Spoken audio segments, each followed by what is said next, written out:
Good morning from WKYT News. I'm Bill Bryant, and we welcome you to Kentucky Newsmakers. Later, we'll learn about the Big Give in Lexington, the city's response to the interruption in food during the government shutdown and the ongoing challenges for many. But first, a wide-ranging interview with Kentucky Attorney General Russell Coleman. Kentucky's chief law enforcement officer has pushed hard for ways to get Kentuckians away from addictive substances. He has also recently pushed for a resumption of the death penalty in Kentucky. Kentucky law provides for the death penalty, but there have been no executions in more than 25 years, or almost that period of time. Coleman also stepped in when Fayette County Public Schools wanted to turn to an increase in the occupational tax to deal with the shortfall. Coleman is a former FBI agent, a former U.S. attorney who was elected Kentucky Attorney General in 2023. And we appreciate you coming in, General Coleman. Always a privilege to spend time with you, Bill. One thing that we learned shortly before we started this, you are just back from a trip to Israel with some other attorneys general from around the nation. What was that all about? Half a dozen attorneys general traveled to Israel a week ago, and I'll tell you, Bill, it was a lot like that movie, The Wizard of Oz. You're in that monochrome world of Israel, and then you wake up back here in Kentucky in the middle of autumn, beautiful autumn, and it was my first trip to Israel. It was an opportunity for attorneys general to talk about how we push back on anti-Semitism, to talk about security issues, to build relationships with Israeli government officials. I met with the president of Israel. We went to the Knesset, their parliament. We also went, Bill, down to near Gaza to one of the kibbutz, the villages that were hit on October 7th. We walked on the site of the Nova Music Festival where so many young people were slaughtered. To me, somebody that has carried a badge for a lot of my career, you're walking in this village where people lived, 400 people lived, families, older folks, young people.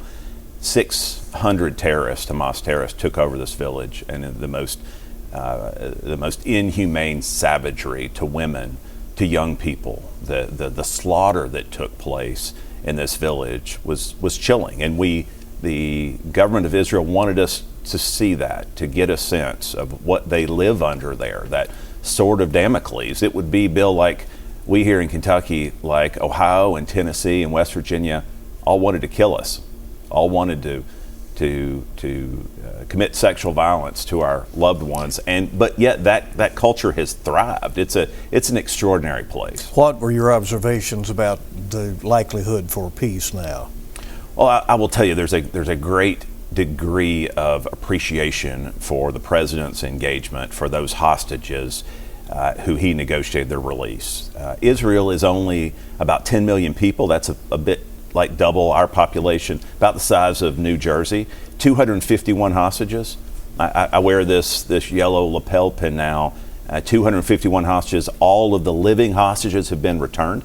But what I didn't fully appreciate is in that culture, until every one of the bodies of loved ones have been returned, in that culture, until they celebrate a Jewish funeral, that is, closure is not permitted. The first step, there's nothing easy in the Middle East, certainly nothing easy in that environment. That first step it was a significant accomplishment. The second step of that 20-step process, the second phase, is going to be pretty thorny.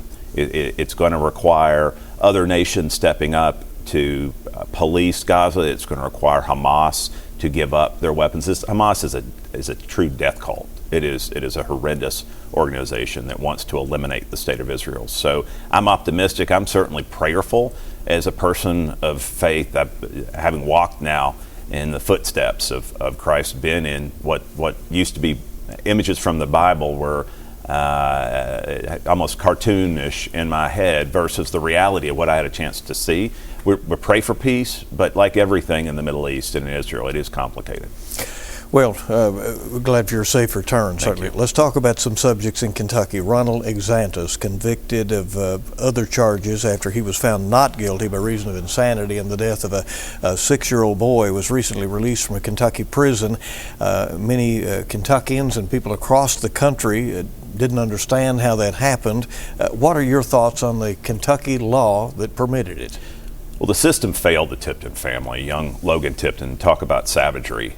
This family was sitting in their living room. Mr. Exantix breaks the door down and stabs this young child to death. Parents, his father tried to defend his family. His father was injured.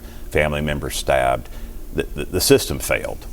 The system failed this family. The fact that Ronald Exantix was released is an absolute failure in the system. The jury made a determination, and at the end of the day, the system has failed this family. Now, I'm in contact. It's very important, first and foremost, now that Mr. Exantix has returned from Florida, I've written to the parole board and have sought that he serve every moment that he is legally required to serve.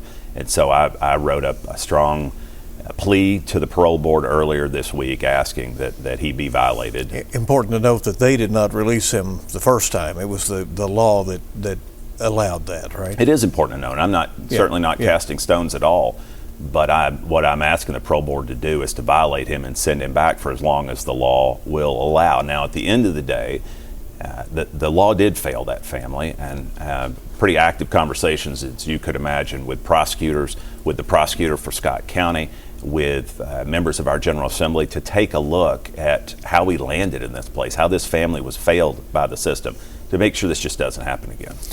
You have recently pushed for Kentucky to resume the death penalty, and you called for Ralph Bays' execution. He killed 2 law enforcement officers more than 30 years ago.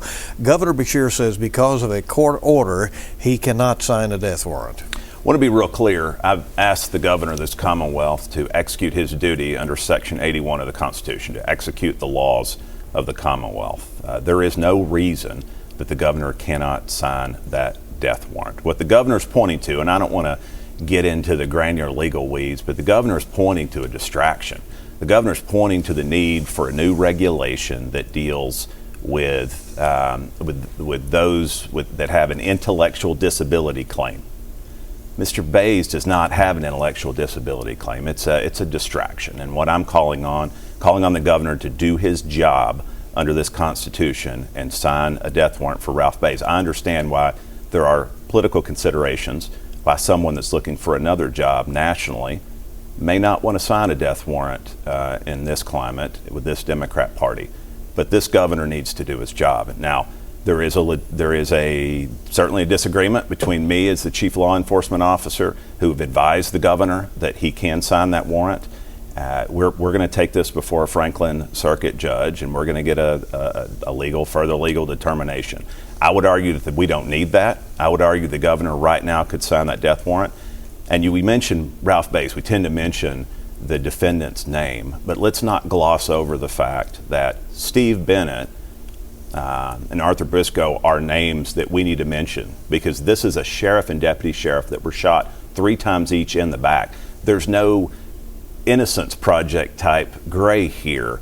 Ralph Bays admitted to doing what he did, to killing those 2, that sheriff and that deputy sheriff of Powell County. Do you believe the death penalty serves as a deterrent to crime? I believe that the death penalty is the law of this Commonwealth, and as the Attorney General, it's my duty to execute, to carry forth the law of this Commonwealth. It's the role of the General Assembly to make the determination as to whether we have a death penalty or not. It's my job to move forward. It's my job to bring justice to victims. And we talk a lot about Ralph Bays. We don't talk a lot about the sheriff's elementary age and 4-year-old children when he was killed. We don't talk a lot about the deputy's 14-year-old child.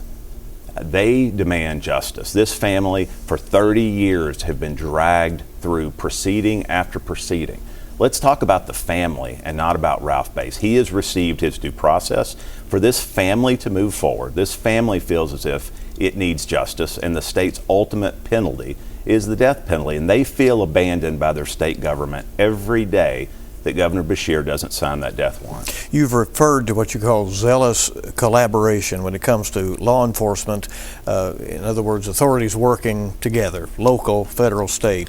How has that played out in helping deal with Kentucky's drug crisis? I'll say it's the lack of that collaboration, the siloed nature of law enforcement has been one of our greatest limiting factors in this state. We're not always good in law enforcement at working across county lines, federal lines, and what zealous collaboration is. It's not just a line in a venue like this or behind a podium. It means returning people's phone calls. It means that my greatest partner in tackling violence in Louisville is the mayor of the city of Louisville, or the Commonwealth's attorney in Jefferson County that is working hand in glove. That is in terms of violent crime in Louisville, which is our burning challenge across this Commonwealth. It means that for 3 mountain counties in your viewing area that didn't have the resources to do proactive narcotics investigations, it means that we send our detectives in to do that work. And we've worked up the chain, and we've created a federal case that impacts the drug trafficking organization in 3 different counties. That's what zealous collaboration looks like. It means you work together.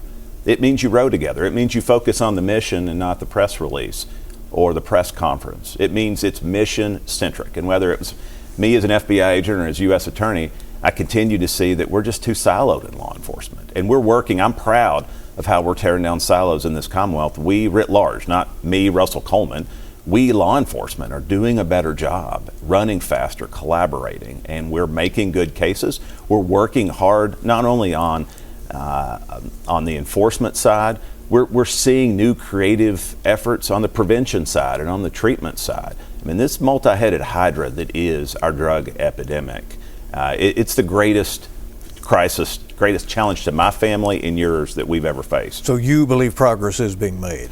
Progress is being made, Bill. We've seen a reduction in our overdose numbers.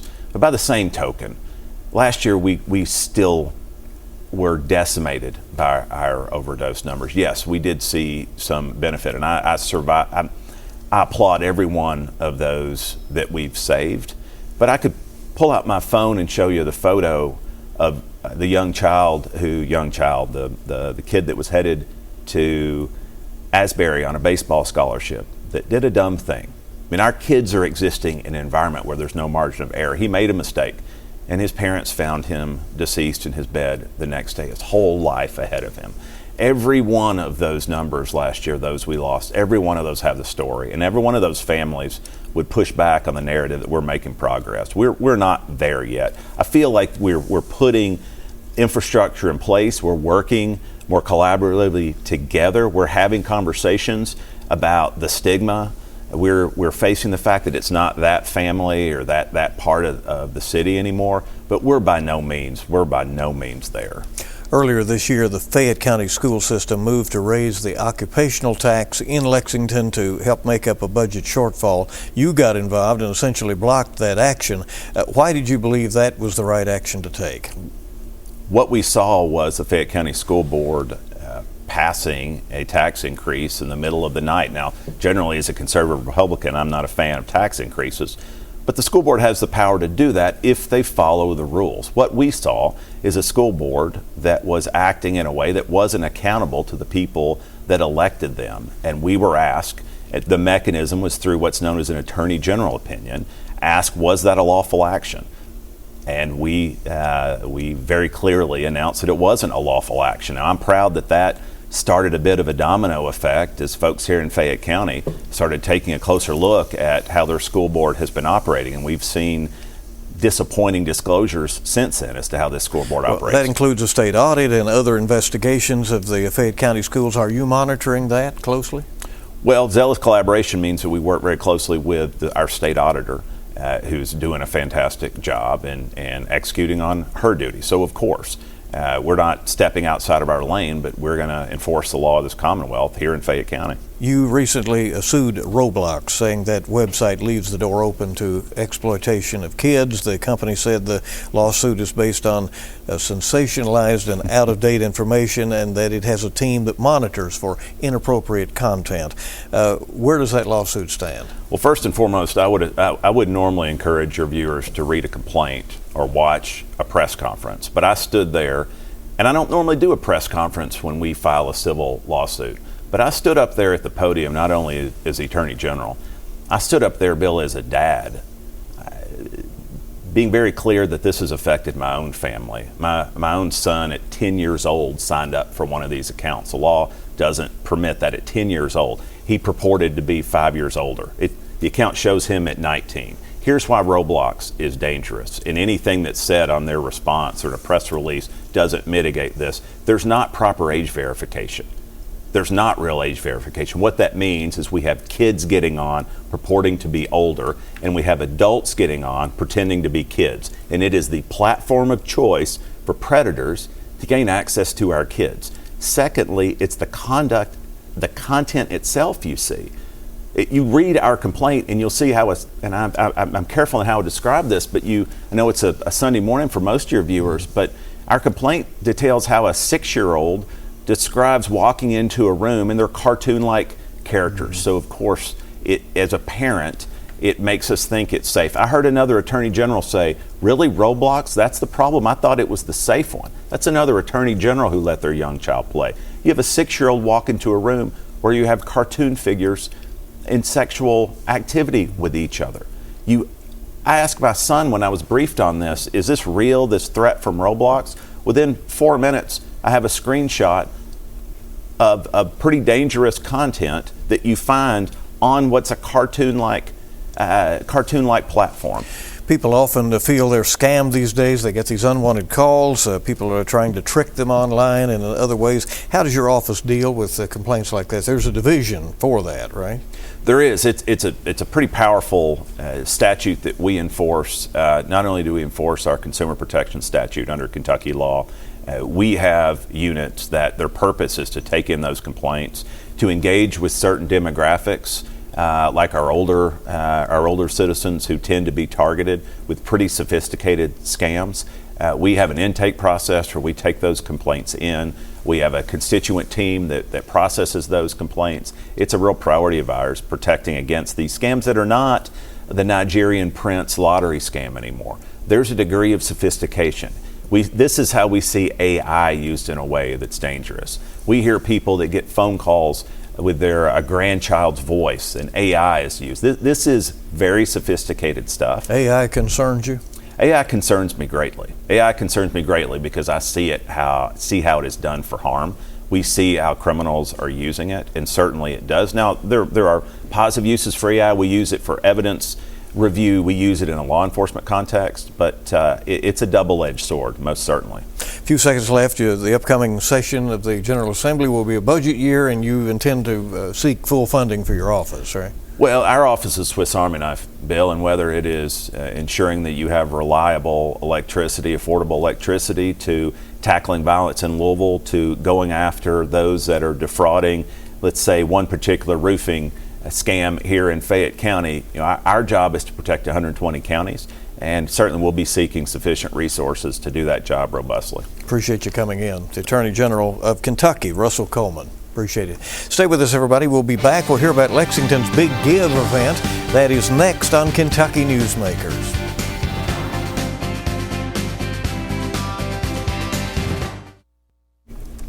Welcome back to Kentucky Newsmakers from WKYT. Lexington's Big Give food drive is a way to help friends and neighbors in a time of uncertainty. WKYT is a partner in the drive to collect food and get it to people who need it.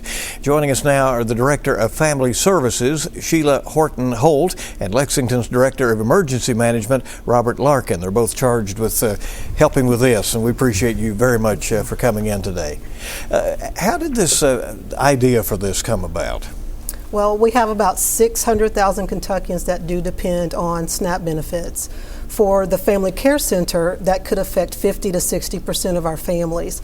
So I went to my commissioner along with some of the staff to express some of our concerns, and she took these concerns to the mayor, and now we have this initiative that is launched. This interruption you're already seeing is impacting people's lives. Yes. Tell us about that. Yes, it can impact their lives because we want to make sure that our families do not have a food insecurity. We service families that are ages 0 to 5, so we want to make sure that all of our families are serviced, but also the whole community, because we also have senior citizens that are on a limited income that will also need the food. So at every stage, you yes. see this happening. Do you anticipate seeing some of the furloughed workers who also are working in many cases without a paycheck right now, but who may have their backs to the wall as a result? Yes, absolutely. We do anticipate that it will affect them as well. We've taken into consideration just about every possible scenario of people that could be affected by this. So that's why we wanted to make sure that everybody's taken care of. We're partnering with God's Pantry, and so that will be where everybody can go to get their food. Why did it seem to you that the most logical way to help people was just directly get food to them? I think that there's enough of us that have the ability to contribute to that. And as a community, it's a good way for us to come together and make an impact on our community. Does it seem that the more conversations you have, the more you realize that many in Lexington are hungry or are just that close? Yes, I've had several conversations with families and people in the community that are at that point where, we don't want them to have to decide between, am I going to pay my rent or am I going to feed my family? This is just one way that we can help contribute and make life a little bit easier for them. A very tough choice for people. Director Larkin, you're sort of in charge of the logistics of all of this, and this is going to be quite a drive, right? Yes, I mean, that's certainly our hope. In emergency management, we don't command and control anything. Mm-hmm. So we do a whole lot of coordination. We'll do the collaboration and a lot of the communication piece of this operation, if you will.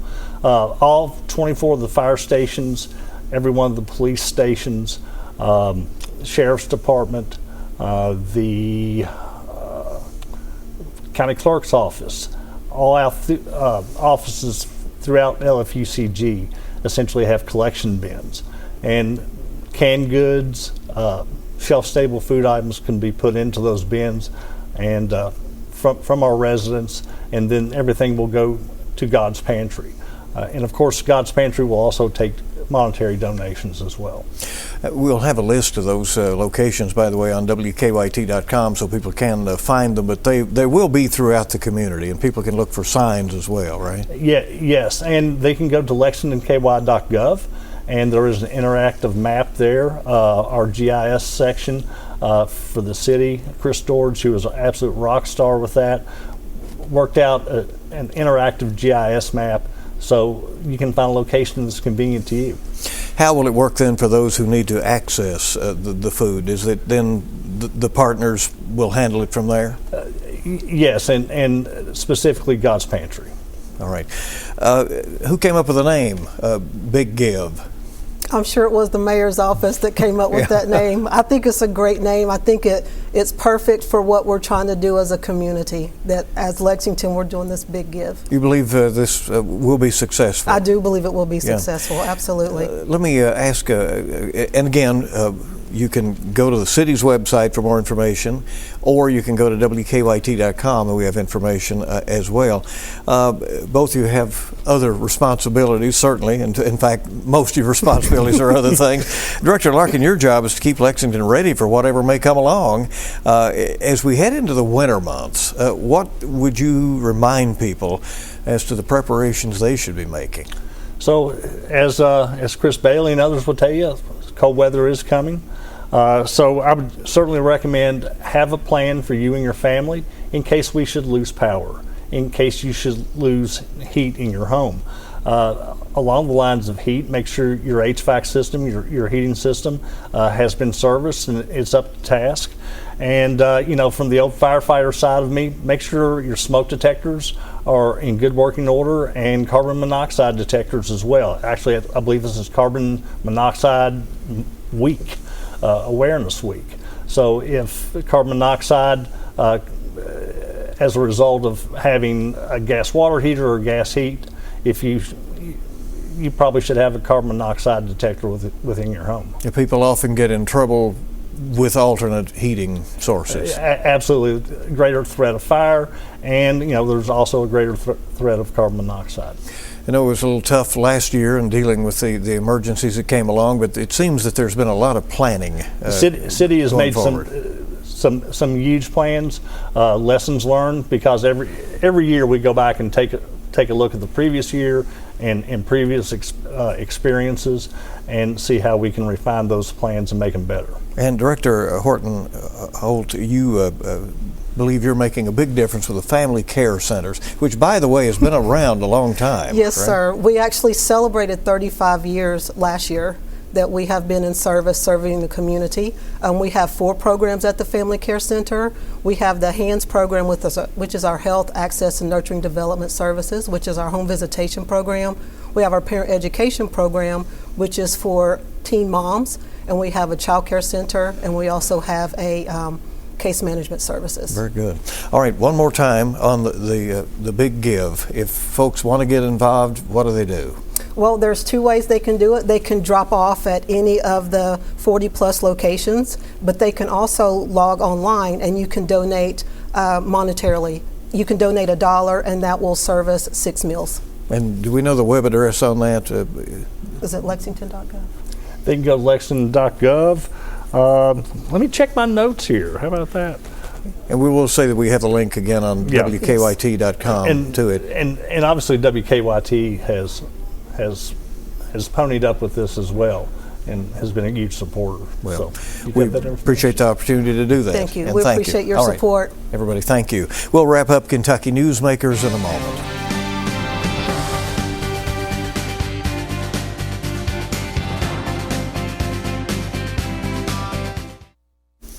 We do appreciate you being with us for this edition of Kentucky Newsmakers. Remind you, we're staying right on top of the filings as candidates are coming forward for the 2026 elections. And, of course, the General Assembly now just a few weeks away, so lots of bills are already being at least considered or talked about in Frankfort. Stay with WKYT for the latest on air and online and on our WKYT News app. And you make it a good week ahead.